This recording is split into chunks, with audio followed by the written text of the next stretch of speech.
Mama fell from the second floor and isn't moving. While cleaning, I accidentally tripped over my husband's stuff and fell from a high place. Seeing this, my 6-year-old daughter, who we'll call Angela, called my husband while crying. In pain, I desperately pleaded. "Please, help me, call an ambulance." However, the response from my husband was unbelievable. "If you can talk, you can probably handle it yourself." Then he said, "I'm busy on a business trip right now," and hung up the phone. At that moment, my consciousness rapidly faded. Whether it was due to the severity of the injury or the despair of being abandoned. The voice of Emily calling for me gradually became quieter, and everything went dark after that. I am a stay-at-home mom raising a 6-year-old child. I used to work as a nurse, but I quit my job when Angela was born, as my husband wished. My husband, who works in sales, does fairly well at his job and provides for the family. At least financially. What I've learned after getting married is that my husband has a very fickle and whimsical personality in his personal life. I was extremely dissatisfied with it. He would start something on a whim without much thought and abandon it shortly after losing interest. As a result, our home is cluttered with his hobby gear and collections he has half-heartedly gathered. Yet, he's terrible at organizing, mixing important items with trivial ones, making it a hassle for me to clean up after him. "Hey, where's the card we bought the other day?" "Oh. I threw that away." "You said you didn't need it anymore." "What? I heard it could sell for a good price, so I wanted to keep it." He would say he didn't need something, only to claim he still needed it days later. Because of this, I had to be careful not to touch his belongings. My husband doesn't take responsibility for his words and doesn't think it's a problem. I could have tolerated his dishonesty if it were only towards objects, but that wasn't the case. "Dad, you promised to go to the park with me today." Sorry. It turns out I have to work suddenly with a colleague." "What? Again? Dad, you said that last time too." "Can't help it. If I don't go, Dad will get scolded by someone important." Breaking promises with the family due to work was a common occurrence. My daughter, Angela, is a smart and obedient child, so she usually bears with a lot. However, that's exactly why it's so sad, and my husband doesn't get it. When I broke a promise on Angela's elementary school entrance ceremony day, we had a huge fight. "I can't make it to the ceremony because of work, but I'll be back at night, so let's go eat Angela's favorite food to celebrate." That's what my husband said, so Angela was waiting at the entrance, saying, "I wonder when Dad will come," all evening. But in the end, he didn't come back until after 10 p.m. The reason was a sudden meeting and entertaining clients. I think I've never been so furious before. Neither my anger nor Angela's sadness seemed to affect my husband. It was like talking to a brick wall. "It's discouraging when I'm working for the family and still get blamed like this," he said, so I was at my wit's end. Maybe it was around that time. His overtime and business trips gradually started to increase, and he paid even less attention to the family.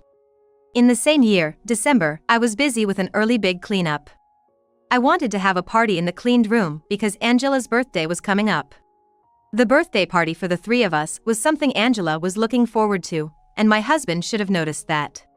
"Are you still going to wear these stained clothes and suits? What about this tie clip?" Even when I asked about his belongings, he wouldn't take his eyes off the documents he was working on. "Just keep the ones that seem usable," was all he would say. If I could make that judgment, I wouldn't need to ask. "Come on, help out a little. It's mostly your stuff, anyway. Don't you see? I'm too busy with work to care about that." Even on days he was home, my husband wouldn't help with childcare or housework. He wouldn't lift a finger but was quick to criticize, a classic pattern. "You're always at home and have plenty of time, just tidy up bit by bit." That bit by bit is impossible. You'll just complain later that this or that is missing. Don't nag like my mom. I'm going to work in the room. Grumbling under his breath, my husband locked himself in his room. I don't want to be lecturing an adult like a child either. I couldn't help but let out a deep sigh. Yet, familiarity breeds contempt, and lately, my frustrations with him had been fading into the background. Typical marital disputes, a slice of real domestic life, I suppose. I had come to accept it, resignedly. That was until that moment. The incident occurred the day before our daughter's birthday. "What's that about?" Why didn't you say no? My husband had just informed me that he had to go on a sudden business trip for a week. I had no choice. I was the only one available for the job. But Angela's birthday is tomorrow, you know? I know. I'll give you the money for a present, so just buy her something nice with it. It was clear from his attitude that he felt no remorse. Moreover, he hadn't yet told our daughter about it himself. Probably because he wanted to avoid the hassle of dealing with her crying or getting angry, he was pushing that duty onto me. You're breaking another promise? You know how much Angela was looking forward to this, right? I said I'm sorry. Don't use our child to guilt trip me. This is hard for me too. My husband, who had been packing with his back to me, suddenly stood up and burst out in anger. When the CEO makes a request, I can't just say no. I'm working for you and Angela, so try to understand my job a little. Don't make it sound like me and Angela are being unreasonable. Seeing me tear up, my husband seemed to feel guilty and averted his eyes with a slight click of his tongue. Then he said, I'm feeling sick, so I'm gonna stay somewhere else tonight, grabbed his luggage, and left in a hurry. In a heated exchange, I also yelled, just do whatever you want, and slammed the front door shut. Thank goodness Angela was napping. I can't let her see us fighting like this. Despite my tears of frustration, I resumed the chores I had started. I took laundry out of the dryer and headed towards the stairs. At that moment, I considered just stuffing all of my husband's things into his room, and that's when I carelessly stopped paying attention to where I was stepping. Ah! As I cried out, I found myself tumbling through the air.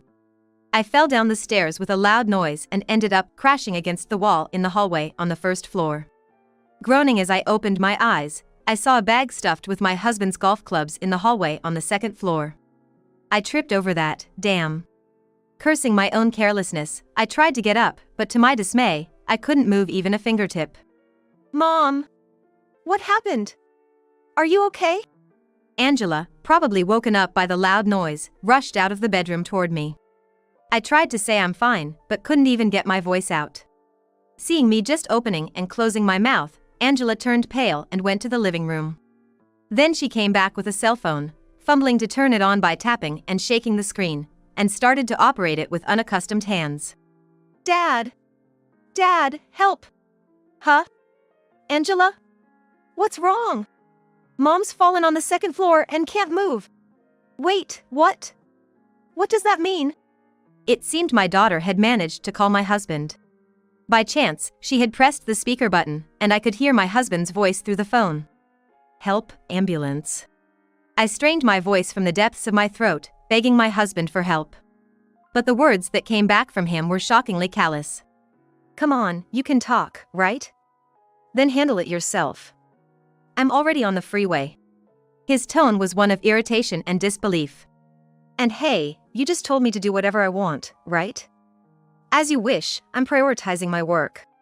The call was cut off there, leaving behind just me, unable to move, and Angela, crying her eyes out. At that moment, I felt my consciousness rapidly fading away. Was it the despair of being abandoned by my husband, or was it because I hit my head badly? Angela's cries for me became quieter and quieter, and then everything went dark. When I regained consciousness, it was in the evening of that day. Waking up in the hospital, there were my exhausted daughter Angela and my parents. From what my mother told me, Angela had sought help from a neighbor's house, and that's how I was rushed to the emergency room. I had hit my head and back, but fortunately, there were no fractures, and I was told I could be discharged in about 2 days, which was a relief. Angela, thank you for saving me. But about the birthday party, we can't have it now. I'm sorry. It's okay. I was just thinking, what if Mom had died? I'm just glad you're safe. Never has my daughter's kindness touched my heart as much as it did on this day. During my hospital stay, I left Angela in the care of my parents and tried to contact my husband several times, but he neither answered his phone nor replied to my messages. I did inform him about the circumstances of my hospitalization, though. In the end, I was discharged without ever receiving a response from him. Maybe he's sulking because we had a fight just before I left. But still, he could at least show some reaction. While I was frustrated by my husband's childish behavior, not having any contact from him during a week-long business trip was genuinely worrying. I had no idea where he was going, who he was with, or any details because I sent him off without asking. Growing increasingly anxious, I decided to look into my husband's whereabouts after getting discharged. That's right, there was that drawer he absolutely forbade me from touching. He said it contained important work-related items, but that was the only place he specifically mentioned as containing important things. Maybe there are documents related to his business trip in there. That thought struck me intuitively. Upon entering my husband's room and opening that drawer, I found his laptop, which he had stopped using soon after getting a newer model, lying there all alone. Curiously, I powered it on and noticed an intriguing icon on the screen. It appeared to be a social media app that he had set up on the computer but continued to update exclusively from his phone. Oh, you can see what he's posting through the app on the computer too. Wait, what? This is. The moment I saw it, I was glued to the screen. With every post of his that I followed, my anger towards him gradually boiled over. Then, a week after he had left for his business trip, I finally got a call from him. How are you feeling? I just got to the airport. Can you pick me up in the car? I'm exhausted. Hello, Dad? Mom's not here. Angela checked who was on the phone and quietly pressed the speaker button. I could hear my husband's carefree voice. What's up, Angela? Where's Mom? Mom's not here. She's about to burn something. Mom said she's gonna burn it. What? What do you mean? After saying what she wanted, Angela ignored my flustered husband and hung up the phone. Trying hard to suppress my laughter, I scattered something all over the backyard. About 20 minutes later, perhaps. My husband returned home, sweating profusely and dragging his heavy suitcase. Hey! What the hell are you doing? As soon as my husband saw Angela and me in the yard, he screamed, changing color with anger, while we just stared back at him, puzzled. Can't you see? It's a bonfire. We roasted marshmallows and made some s'mores. They're delicious. Even as we smiled and replied, my husband's face remained tense. Then, in a panic, he rushed to the bonfire and doused it with water from a nearby bucket, putting out the fire. What are you doing? We were still roasting. Why are you burning these? He began to stare in dismay at the few items still smoldering. This photo isn't trash, I haven't even read this comic yet, and this towel is a limited edition, he muttered as if to himself. The fuel for our bonfire had been all of my husband's hobby gear and mementos. That's why I said we were going to burn them. Don't worry. I avoided burning the non-burnable trash. Thanks to that, we've cleaned up quite a bit. My husband glared at us as we spoke nonchalantly. Who said you could dispose of everything? There are important things mixed in here. You're the one who said to just do it, however. And stop making confusing calls. I rushed home worried sick. Finally, he even started yelling at Angela. Oh, worried?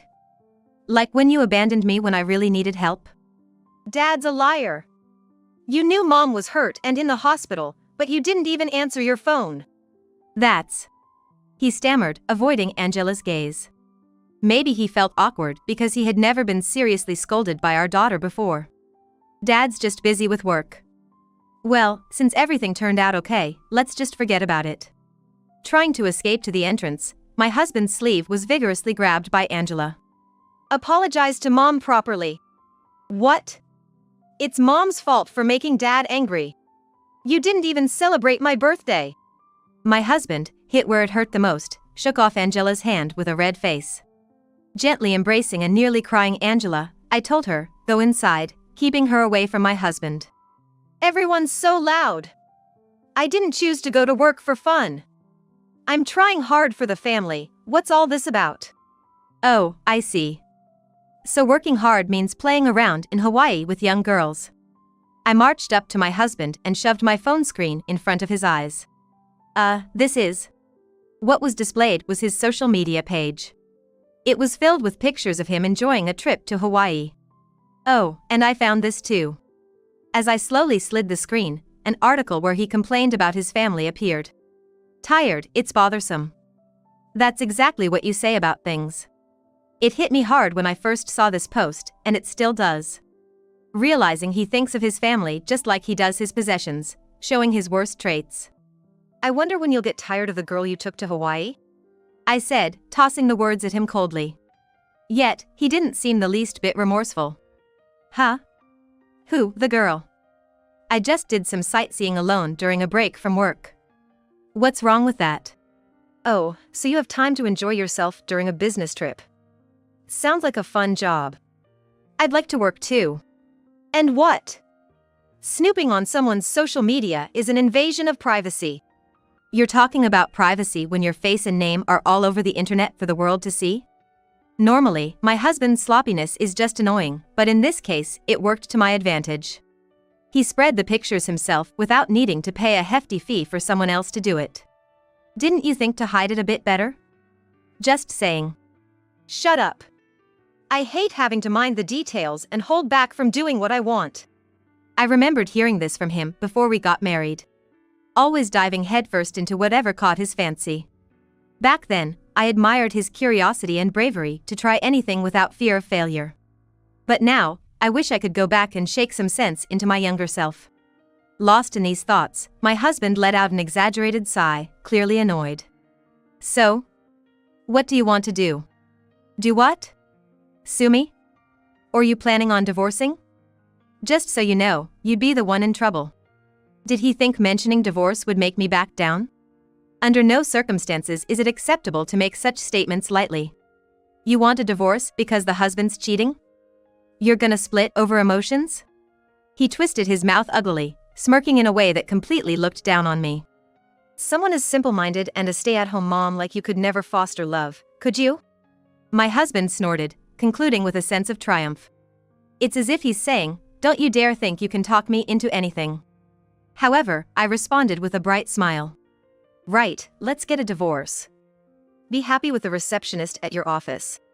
At my words, my husband's expression changed dramatically from before, and he froze in surprise.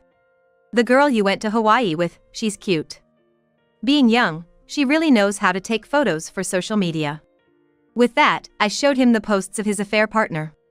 In fact, the evidence I found was not only on my husband's social media. I had also identified the account of the woman he was cheating with. While my husband posted as if he was on a casual sightseeing trip alone, her posts told a different story. Photos of them close together in swimsuits, or on a hotel balcony in bathrobes holding champagne glasses, suggested a romantic relationship.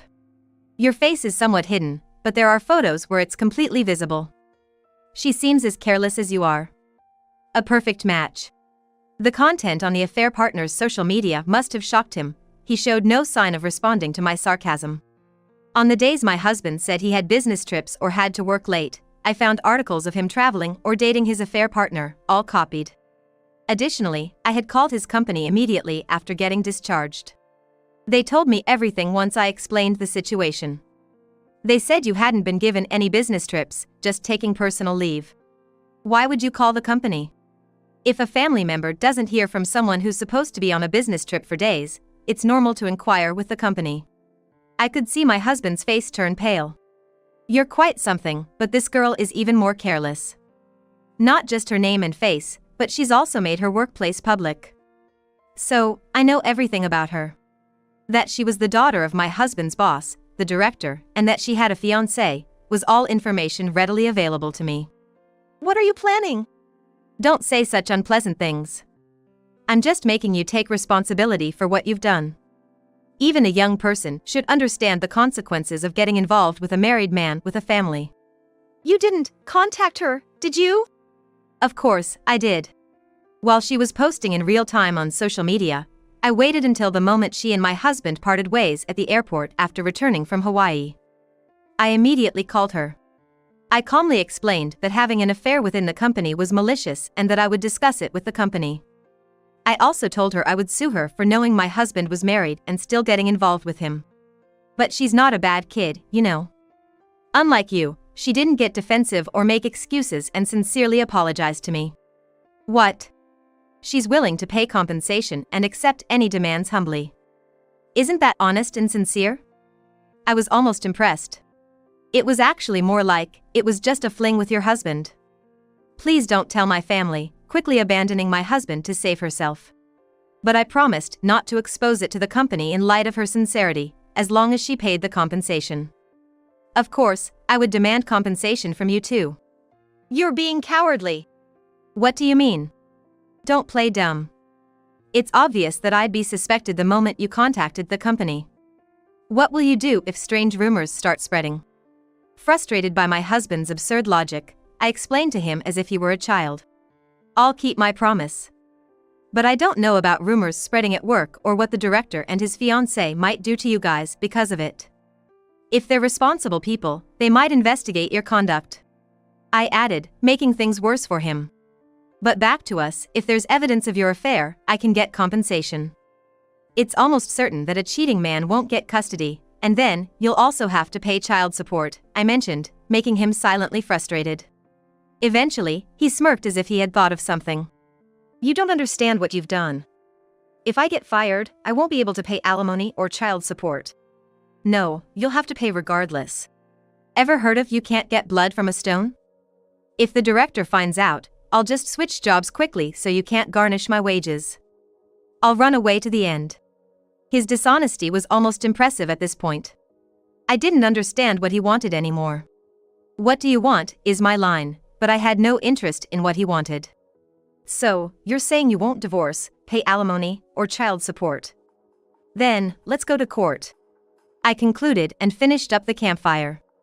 Then, I went inside to eat some s'mores with my daughter and headed back to my parents' house. A few weeks later, my husband visited my parents' house. He stood at the door in dirty clothes, unkempt hair, and an unshaven beard. He was holding a final notice from the court that must have arrived at his parents' house a few days earlier. What's this all about? Explain yourself. What do you mean? What does it mean? It means just that. I had anticipated that my husband would come here in a frenzy. After all, he had ignored the certified mail from the lawyer and had continuously refused to appear in court. He probably thought that by doing so, everything would just go away, but that's not how it works. The notice that arrived at his parents' house made our in-laws aware of the situation, and I suppose all assets like our house and car were seized by the court through enforcement. I didn't sign the divorce papers. How come the divorce is finalized then? If you had just shown up in court, we could have settled this through discussion, but you decided to skip it. You decided the amount for alimony and child support on your own. I didn't agree to this, so it should be invalid. All that is written in the documents from the court. It's your fault for ignoring them without reading. Ignoring notifications from the court is like accepting the other party's demands in full. My husband didn't seem to understand that. My request was to forego splitting assets due to the divorce in exchange for $60,000 in damages for the affair and $170,000 in child support until our daughter becomes an adult, paid in one lump sum. After that, it seems my husband actually quit his job, making it impossible to garnish his wages, so he had to sell his assets. I've lost the house and the car. I can't even get into my parents' house now that they know. The court is taking everything from me. It's all your own doing. I told you, right? Even if you quit your job, your obligation to pay doesn't disappear. You have to pay no matter what. But no matter what I say, it doesn't seem to reach him. He just stares at one point, muttering to himself. I can't even get in touch with her. And I've received a certified letter from her fiancé. What am I supposed to do now? There were faint tears in my husband's eyes. Normally, seeing him like this might have elicited some sympathy, but it did nothing for me. Without my doing anything, the affair came to the attention of the department head. The other woman admitted her fault in front of her family, the engagement was called off, and she promised to take responsibility to both her former fiancé and me, I heard from the department head. She's showing her sincerity by paying damages to both me and her former fiancé, little by little. What the other woman did is unforgivable, but I think it's admirable that she's facing her sins and taking responsibility. She's young and has plenty of time to start over. So, what are you gonna do? Compared to her, what's the deal with this person in front of me? That was the sentiment packed into that one sentence.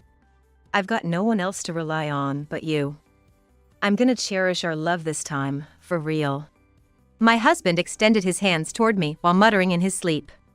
It was quite a shift from his earlier yelling demeanor to now, tears welling up as he curled his lips, making me feel like I was watching a horror movie. You know, it's tough for you too, trying to find a job.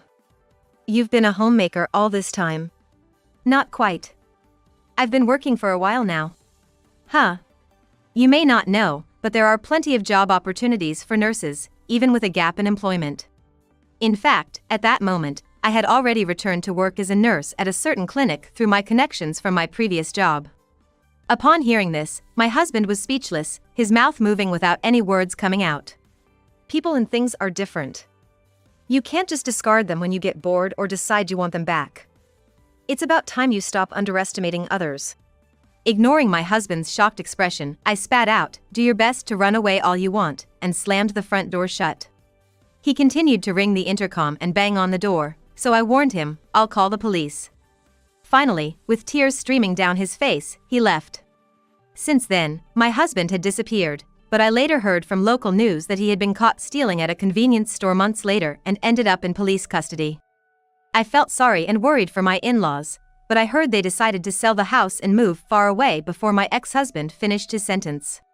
They were good in-laws and grandparents to me and my daughter, so we still keep in touch. Being surrounded by so much love from those around us, seeing my daughter grow up healthy every day is the greatest happiness. With the help of my parents back home, my daughter and I have been able to smoothly transition into our new life.